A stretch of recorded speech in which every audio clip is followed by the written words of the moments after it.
Alam nyo ba na may isang mahalagang labanan sa kasaysayan ng Pilipinas na bihirang ituro sa paaralan? Ito ang Battle of Yultong, ang labanan na halos nakalimutan na ng ating kasaysayan.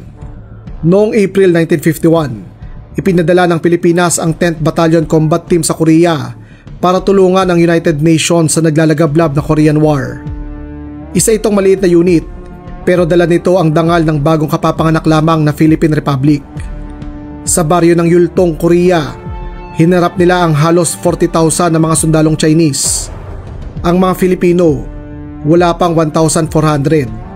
Kahit sobra-sobra ang kalaban, hindi umatras ang magigiting na Filipinong sundalo. Ayon sa mga ulat, habang nagtatago at umatras na ang ibang unit ng United Nations, ang mga Filipinong sundalo ay nakipagsabayan at walang takot na lumaban mula April 22 hanggang April 23, 1951. Wala silang tangke at reinforcement, pero ginamit nila ang lahat ng kanilang armas at bala. Ang kanilang walang takot na depensa ay nagresulta sa mataas na casualties sa mga Chino at kanila itong napaatras. Ang natira sa kanila, bagamat sugatan, ay patuloy pa ring tumulong magligtas ng mga sibilyan at kakampi. Sa bandang huli, ang Philippine 10th Battalion ang nagligtas ng buong linya ng UN Defense.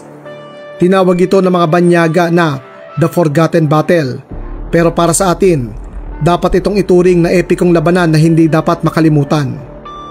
Ang Battle of Yultong ay isa sa finest hour ng kagitingan ng ating mga mandirigmang Filipino.